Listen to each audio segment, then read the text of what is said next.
Hai semua, selamat datang di hari ke-10 30 Days Challenge. Kali ini aku mau ngenalin Kanazawa. Kota ini terletak di prefektur Ishikawa dan merupakan ibu kota dari prefektur ini.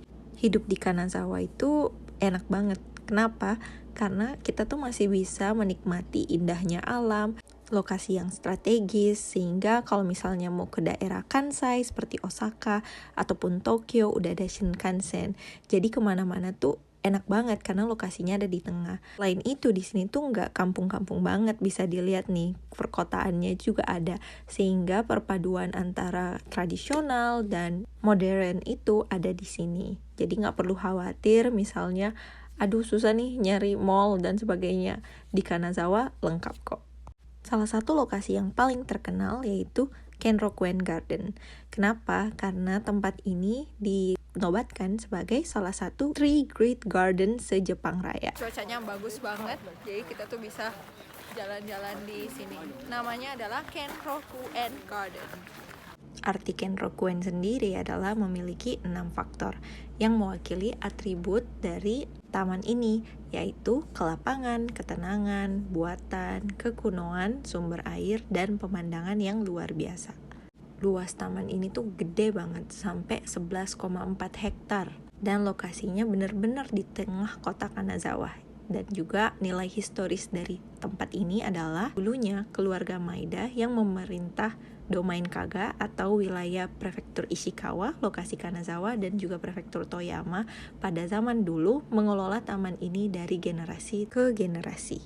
Dan lokasinya juga sangat berdekatan dengan Kanazawa Castle atau Istana Kanazawa, yang juga merupakan rumah dari keluarga Maeda. Ada salah satu fun fact dari lokasi ini, yaitu dulu Kanazawa University atau Universitas Kanazawa berlokasi di Kanazawa Castle ini, sampai akhirnya diubah di tahun 2008 sebagai situs nasional bersejarah. Dua lokasi ini mau di musim apapun recommended buat dikunjungin. Selanjutnya adalah Oyama Jinja atau kuil Oyama Jinja. Di sini banyak orang yang menaruh harapan ataupun berdoa ataupun sembahyang. Yang aku bisa lihat di tempat-tempat ini itu, kalau bisa lihat tuh yang di depan ada kertas-kertas kecil, itu tuh orang-orang yang menuliskan harapannya. Atau ketika mereka membeli kertas keberuntungan dan ternyata keberuntungannya tidak baik, maka mereka akan menggantungnya agar mereka nggak membawa sial. Terus tiba-tiba nih, aku nggak pernah banget lihat kucing di Jepang, dan waktu itu pertama kalinya lihat kucing Jepang ternyata selucu itu, walaupun ya agak cuek sih. Now, where are we? 21st Century Museum. Yeah, we're gonna see some art. Is the art nice or of course? Nah ini nih katanya semua orang yang cinta seni itu bela-belain ke Kanazawa buat ngunjungin museum ini, yaitu 21st Century Museum of Contemporary Art. Di sini tuh banyak banget display seni yang unik, contohnya ubur-ubur ini. Dan bagusnya adalah setiap 1 bulan atau mungkin beberapa waktu bisa dikoreksi, seni ini akan berubah, jadi nggak akan permanen di sini.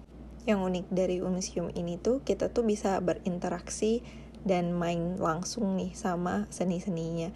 Jadi nggak cuma untuk melihat aja, tapi seperti ini yang bisa dilihat yang aku lakuin sama temen, kita jadinya bisa juga nih bereksperimen dengan seni-seni yang ada. Sehingga nggak cuma untuk anak muda, orang tua, tapi anak-anak juga tuh semua kalangan deh sangat bisa menikmati museum ini.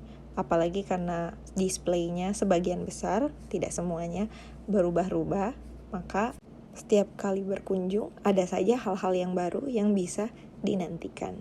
Selain itu, Kanazawa juga dijuluki mini Kyoto. Kalau misalnya teman-teman tahu, Kyoto itu sangat terkenal dan saat ini sedang mengalami overtourism. Jadi turis itu banyak banget yang datang. Kalau misalnya teman-teman pengen tetap merasakan indahnya Jepang, tapi juga ada sentuhan modern dan tradisional, maka Kanazawa ini bisa jadi referensi untuk dikunjungi, tanpa harus berdesak-desakan dengan turis-turis lain. Di Kyoto ada namanya Fushimi Inari Taisha. Nah ini nih di Kanazawa versi mininya, imut banget kan? Bisa banget kok datengin tanpa harus jauh-jauh ke Kyoto. Kanazawa juga punya banyak banget museum. Salah satunya adalah Museum Ishikawa, dan bisa dilihat di sini adalah Craft Museum. Bentuknya unik. Kalau kita perhatikan, bentukannya seperti gedung-gedung yang ada di Eropa ya. Sebagai warga Kanazawa, aku sangat menyarankan teman-teman yang mau jalan-jalan ke Jepang buat masukin itinerary-nya ke Kanazawa. Sekian video kali ini. Matashita!